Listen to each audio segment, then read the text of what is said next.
Bonjour, bienvenue les amis, bienvenue tout le monde. Voilà, on se retrouve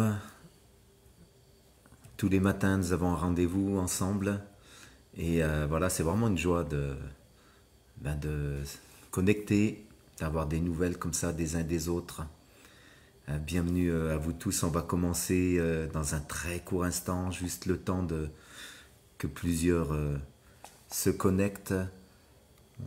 On continue notre bonne habitude, on écoute un chant pendant que tout le monde arrive, tout le monde se connecte. C'est Pâques, la semaine de Pâques. C'est vraiment une semaine particulière pour tous les chrétiens parce que voilà, on veut célébrer plus particulièrement encore l'amour de Jésus pour nous.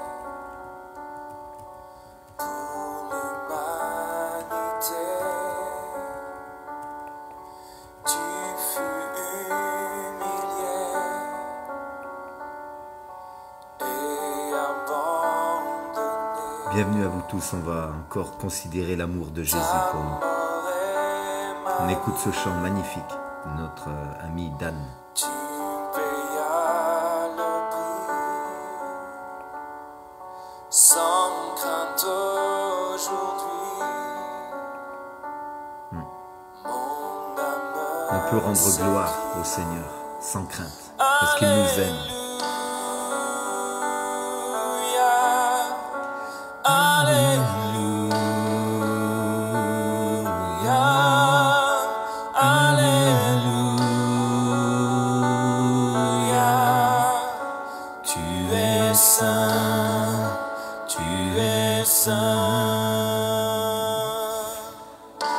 Bienvenue à vous tous.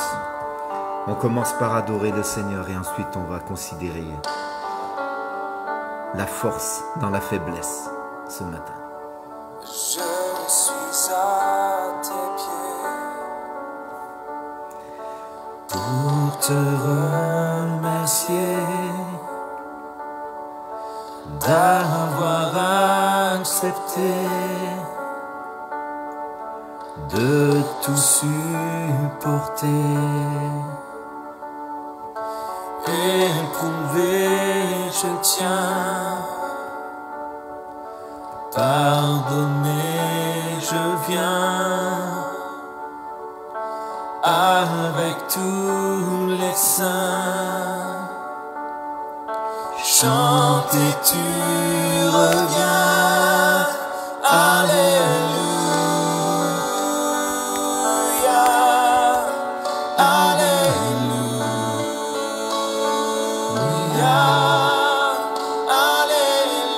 Adorons le Seigneur ensemble. Tu es saint, tu es saint, Alléluia, Alléluia,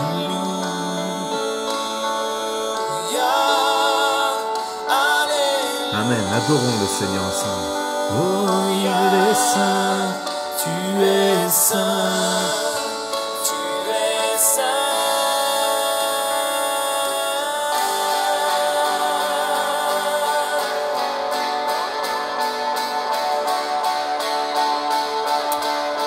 La parole de Dieu est tellement bonne, elle est tellement riche. On va regarder ensemble à ce symbole magnifique. Jésus qui est pour nous l'agneau de Dieu qui a été sacrifié pour nous. La force du Seigneur. Élevé, il est glorifié, il est élevé à jamais.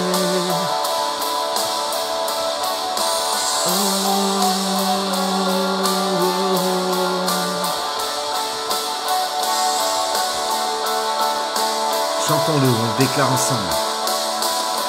Élevé, glorifié, tu es ressuscité et tu vis à jamais. Élevé, glorifié, tu es ressuscité et tu vis à jamais. Élevé, glorifié, tu es ressuscité et tu vis à jamais. élevé, glorifié, tu es ressuscité et tu vis à jamais.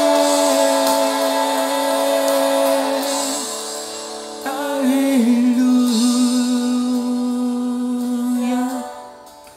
Alléluia, Alléluia. Tu es saint, tu es saint. Amen. C'est tellement bon de réaliser ce que Jésus a fait pour nous. On est dans cette semaine de Pâques, donc, et on considère tous les éléments qui constituent la Pâque. On a vu le pain sans levain, on a vu les herbes amères. Et bien sûr, la Pâque, c'est aussi l'agneau. Un agneau.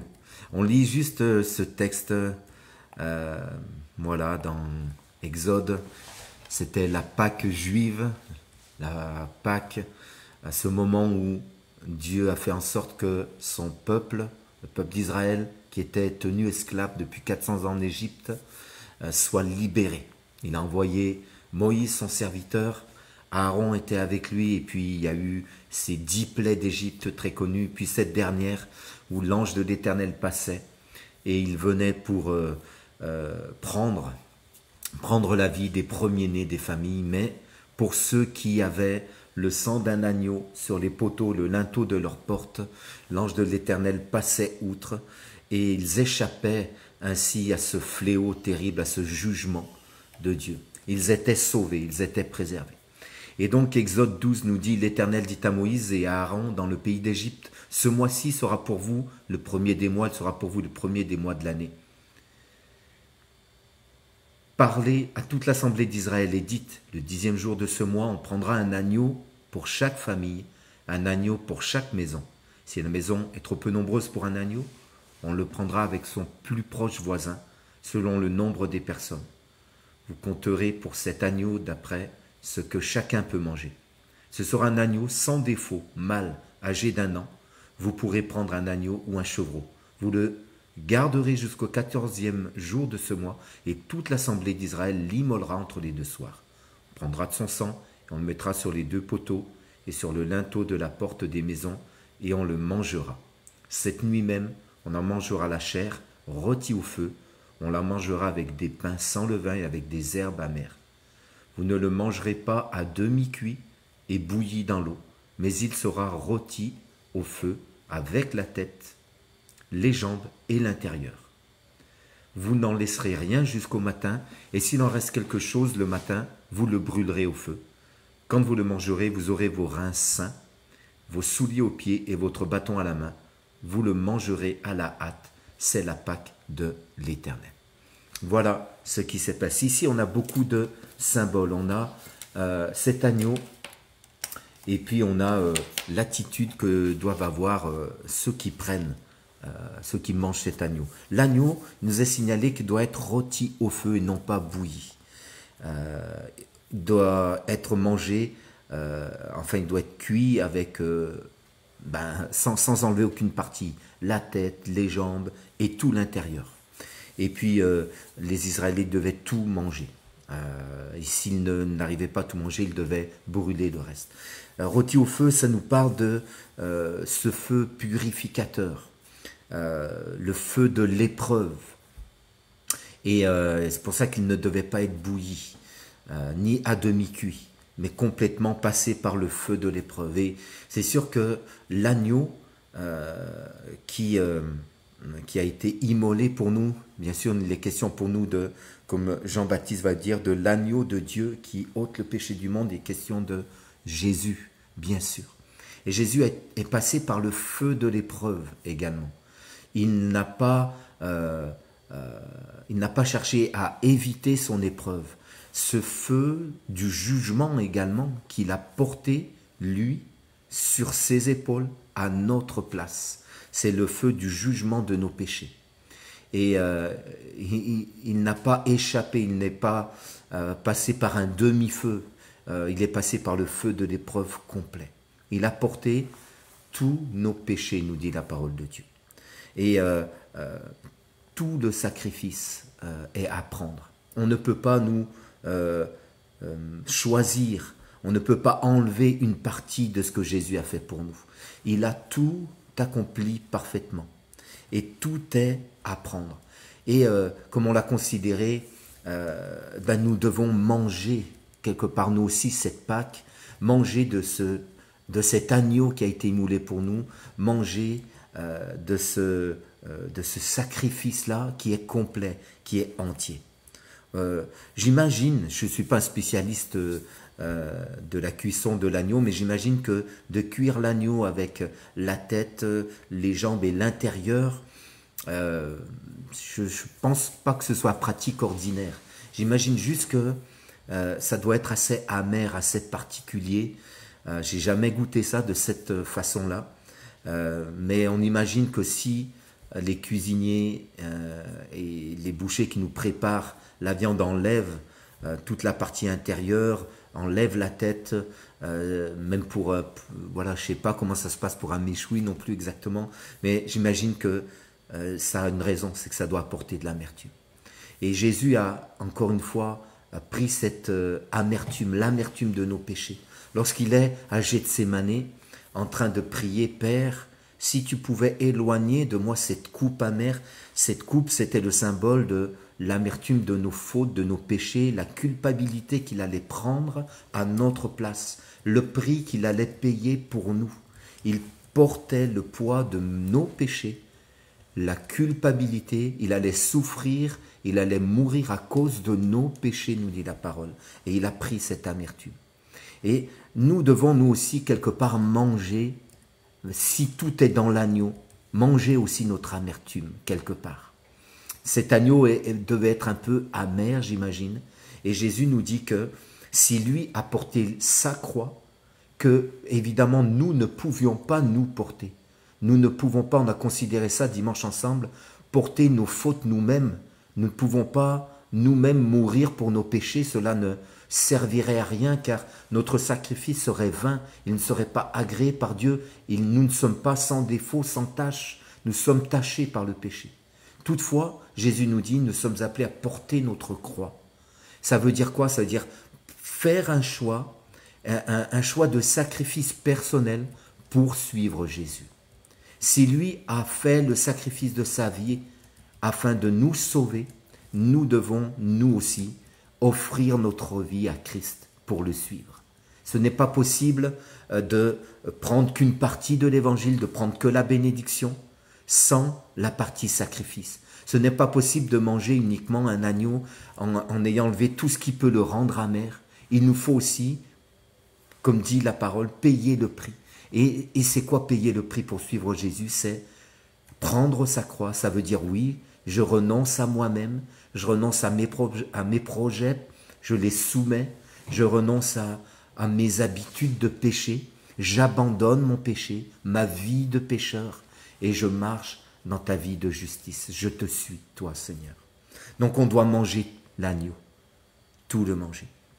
Et dans la Pâque, il devait le manger en ayant les reins sains, les souliers aux pieds et le bâton à la main. Le manger à la hâte. Ça voulait dire être prêt, toujours être prêt à suivre le Seigneur. Et c'était pas en mode festif, on a des pantoufles à la maison, on est en mode détente. C'est un moment sérieux, c'est un moment solennel, c'est un moment serein où on doit être prêt à bouger. Et c'est un appel, peut-être pour quelques-uns, à être prêt à s'engager un peu plus loin pour suivre le Seigneur.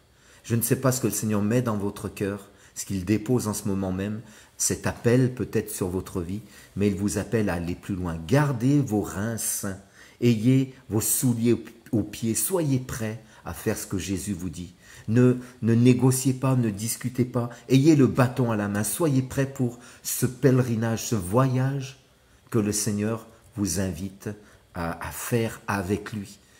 N'oubliez pas qu'il vous accompagne dans ce voyage, que lui aussi, il est votre guide. Et soyez prêts à le suivre, ayez votre bâton, ayez vos souliers aux pieds, vos reins qui sont sains. C'est ce que nous enseigne cette Pâque que les Israélites ont pris, qu'ils ont mangé. Jésus est pour nous cet agneau sans défaut. Ésaïe prophétisait, il disait: nous étions tous errants comme des brebis, chacun suivait sa propre voie, et l'Éternel a fait retomber sur lui le péché de nous tous, l'iniquité de nous tous. Il a été maltraité, opprimé, il n'a point ouvert la bouche, semblable à un agneau qu'on mène à la boucherie. Il était cet agneau de Dieu qui s'est laissé faire. L'agneau, ça a deux symboles. Ça a d'abord le symbole de la douceur, muet devant ceux qui le tondent. Il s'est laissé arrêter. Il a même guéri ce soldat qui était blessé. Pierre avait sorti son épée, coupé l'oreille d'un soldat, il l'a guéri. Il a été muet, il s'est laissé faire. Il ne s'est pas défendu. Il a accepté de payer le prix de nos péchés. Et l'agneau, c'est également le symbole du sacrifice, comme on le voit ici, comme la loi de Moïse l'annonçait. Pour tout péché, il fallait qu'un innocent paye, et c'était un animal, un agneau. Mais Jésus est l'agneau de Dieu pour nous. Jean l'avait reconnu, bien sûr. Jésus venant à lui, à Jean-Baptiste, Jean-Baptiste dit: voici l'agneau de Dieu qui ôte le péché du monde. C'est de lui dont j'ai dit: après moi vient un homme qui m'a précédé, car il était avant moi. Jean l'avait reconnu. Le reconnaissons-nous, nous aussi? C'est le symbole de la douceur, c'est le symbole du sacrifice, c'est le symbole d'un échec cuisant. Si on regarde à la croix, il n'y a rien de glorieux, il n'y a rien de victorieux. C'est la mort, c'est la défaite, mais c'est la plus grande des victoires en réalité. Il y a une force dans la faiblesse. Pour Dieu, les choses sont inversées. Pour nous, les hommes, on considère la croix et on se dit: c'est une folie, c'est un échec cuisant. Jésus a raté sa mission. Il voulait faire du bien, il voulait sauver les hommes, mais il a fini par mourir. Non, les hommes ne l'ont pas tué, ce ne sont ni les Juifs qui l'ont tué, ni les Romains qui l'ont sacrifié, ce sont nos péchés. C'est pour nos péchés qu'il s'est offert.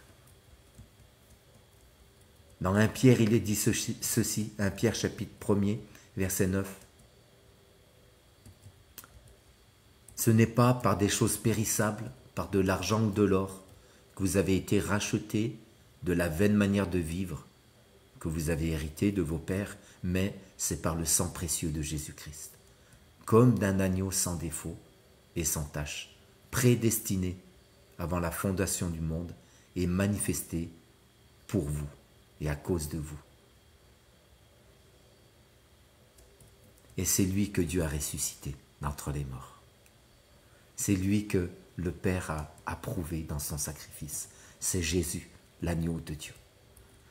Alors oui, il est pour nous cet agneau qui a été immolé, qui a été sacrifié. Il a été sacrifié, il a payé le prix de nos péchés, il a été mis dans le tombeau. Mais on retrouve le symbole de l'agneau dans l'Apocalypse. Et il est victorieux. Et je voudrais vous lire juste quelques versets. Juste Apocalypse chapitre 5. Si vous suivez, regardez avec moi. Puis je vis dans la main droite de celui qui était assis sur le trône un livre écrit en dedans et en dehors, scellé de 7 sceaux. Et je vis un ange puissant qui criait d'une voix forte: qui est digne d'ouvrir le livre et d'en rompre les sceaux? Et personne dans le ciel, ni sur la terre, ni sous la terre, ne put ouvrir le livre ni le regarder. Et je pleurais beaucoup de ce que personne ne fut trouvé digne d'ouvrir le livre ni de le regarder. Et l'un des vieillards me dit: ne pleure pas, voici le lion de la tribu de Juda, le rejeton de David, a vaincu pour ouvrir le livre et les 7 sceaux. Et je vis au milieu du trône et des 4 vieillards, des 4 êtres vivants, un agneau qui était là comme immolé. On le retrouve à la fin des temps. Il avait 7 cornes et 7 yeux qui sont les 7 esprits de Dieu envoyés par toute la terre. Il vint, il prit le livre de la main droite de celui qui était assis sur le trône. Quand il eut pris le livre, les quatre êtres vivants et les 24 vieillards se prosternèrent devant l'agneau, tenant chacun une harpe et des coupes d'or remplies de parfums, qui sont le symbole de l'adoration, qui sont les prières également des saints. Et ils chantaient un cantique nouveau en disant « Tu es digne de prendre le livre et d'en ouvrir les sceaux, car tu as été immolé. Tu as racheté pour Dieu, par ton sang, des hommes de toute tribu, de toute langue, de tout peuple et de toute nation. Tu as fait d'eux un royaume de prêtres, de sacrificateurs pour notre Dieu, et ils régneront sur la terre. » Je regardais, j'entendis la voix de beaucoup d'anges autour du trône et des êtres vieillards et des 4 êtres vivants. Et leur nombre était des myriades de myriades et des milliers de milliers. Ils disaient d'une voix forte, l'agneau qui a été immolé est digne de recevoir la puissance, la richesse, la sagesse, la force, l'honneur, la gloire et la louange. Et toutes les créatures qui sont dans le ciel, sur la terre et sous la terre, et sur la mer, et tous ceux qui se trouvent, je les entendis qui disaient à celui qui est assis sur le trône et à l'agneau soit la louange, l'honneur, la gloire et la force au siècle des siècles. Amen. C'est vraiment juste extraordinaire ce texte. Donc, on a considéré l'agneau qui est muet, qui se laisse faire, qui est sacrifié. Jésus qui, par amour pour nous, choisit d'aller jusqu'au bout en donnant sa vie, même jusqu'à la mort de la croix. Et en même temps, on voit comment Dieu le Père approuve ce sacrifice pour le pardon de nos péchés et élève l'agneau immolé. Il est assis avec lui sur le trône. Il règne à jamais. Les êtres dans le ciel l'adorent et tous les rachetés de tous les temps l'adorent. Il n'est plus dans la faiblesse, il est dans la gloire, il est dans la force, il est dans le règne, il est dans la puissance et c'est à lui que revient l'honneur et la louange. Alors oui, il est pour nous cet agneau immolé. Apocalypse 19, juste, nous dit ceci, « Réjouissons-nous, soyons dans l'allégresse et donnons-lui la gloire, car les noces de l'agneau sont venues et son épouse s'est préparée. » Il y a des noces pour l'agneau dans le ciel. Cet agneau qui est un grand chef, qui est à la fois agneau et on l'a lu, lion, la force et la faiblesse réunies. Les choses faibles, celles qu'on considère comme folles, nous dit l'apôtre Paul, sont la force de Dieu. La croix, c'est une folie pour les hommes, mais c'est la puissance de Dieu. Un homme qui meurt, un innocent qui meurt et qui rachète tous les hommes, ça c'est la puissance de Dieu. Et alors à tous ceux qui croient dans cet amour-là, eh bien nous sommes appelés à célébrer les noces de l'agneau. Nous sommes comme l'épouse de Christ. Il lui a été donné de se revêtir d'un fin lin éclatant pur. Ce fin lin, ce sont les œuvres justes des saints. Nous qui choisissons de croire. Et l'ange dit, écrit, heureux ceux qui sont appelés au festin des noces de l'agneau. Et il me dit, ce sont les véritables paroles de Dieu. Heureux, mon ami, tu es heureux si tu es appelé aux noces de l'agneau. Et cet appel est pour toi aujourd'hui. Cet appel est pour chaque croyant. Nous réjouissons-nous parce que nous sommes appelés aux noces de l'agneau. Celui qui a été sacrifié pour nous règne aujourd'hui et nous allons fêter avec lui à jamais son règne. Et toi, mon ami qui est là, je t'invite à croire que Jésus est l'agneau que Dieu a envoyé parce qu'il t'a tellement aimé. Il est cet agneau sacrifié pour toi. Il a été muet parce qu'il voulait porter le poids de ton péché. Il s'est laissé crucifier. Il s'est laissé percer de cette couronne d'épines. Il s'est laissé faire parce qu'il t'aimait, parce qu'il voulait te pardonner. Il voulait que son sang puisse purifier tous tes péchés. Il y a cette force extraordinaire. Et je nous invite vraiment chacun de nous à adorer encore le Seigneur. L'apôtre Paul disait, je pense qu'on peut le dire pour nous aussi, c'est pourquoi je me plais dans la faiblesse. Il disait, ma grâce te suffit, car ma puissance s'accomplit dans la faiblesse. Si on devait retenir une chose, donnons-nous bien sûr à Dieu. N'oublions pas que Dieu a choisi les choses faibles.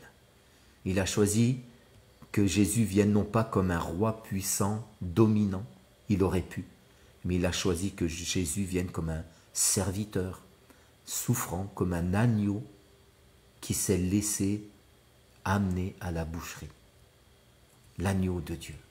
C'est de la faiblesse, mais c'est la force de Dieu. Et c'est un principe spirituel. Une fois qu'on s'est donné à Christ, vivons ce principe. Disons comme Paul, ma grâce, la grâce de Dieu me suffit. Et la puissance de Dieu s'accomplit dans les choses faibles. Quand je suis faible, c'est alors que je suis fort. Je m'appuie sur Dieu. Je ne cherche pas à épater Dieu. Jésus est venu sans éclat. Il n'avait rien pour attirer le regard.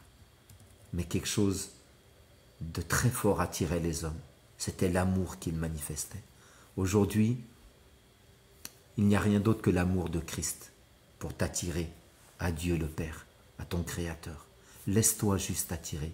Laisse-toi amener. Que tu sois nouveau dans la foi ou ancien dans la foi, ce principe est toujours le même. Merci de m'avoir écouté ce matin. J'espère juste qu'on puisse ensemble considérer en cette semaine de Pâques tout ce que Jésus est pour nous, combien il nous aime, combien dans la simplicité Dieu a fait des choses puissantes, extraordinaires. Il a choisi un agneau et c'est par cet agneau qu'aujourd'hui nous sommes justifiés devant Dieu, pardonnés. Alors rendons-lui la gloire, rendons-lui l'honneur et adorons à jamais le roi des rois. Adorons-le ensemble, amen. On peut, si vous le désirez, juste reprendre ce chant ensemble.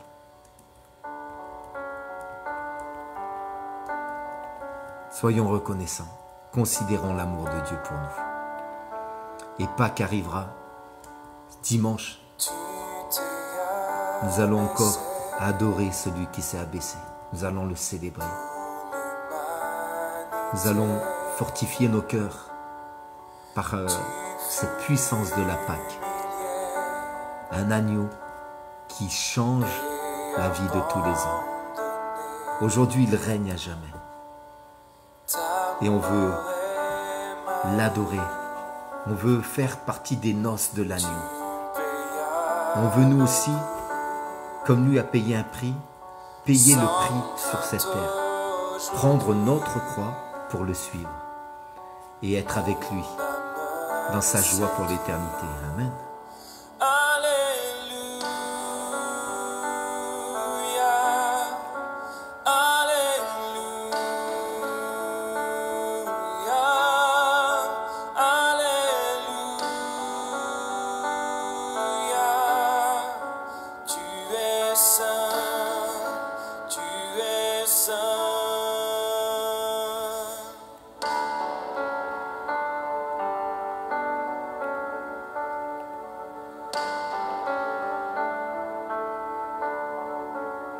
Heureux ceux qui sont appelés au festin des noces. Et on vient pour t'adorer, Jésus.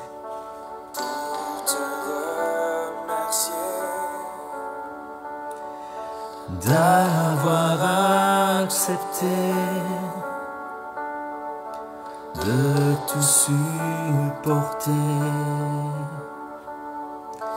éprouvé, je tiens. Pardonner, je viens avec tous les saints chante et tu reviens. Alléluia,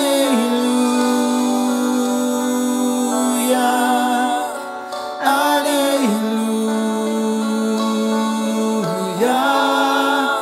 Alléluia. Tu es saint, tu es saint.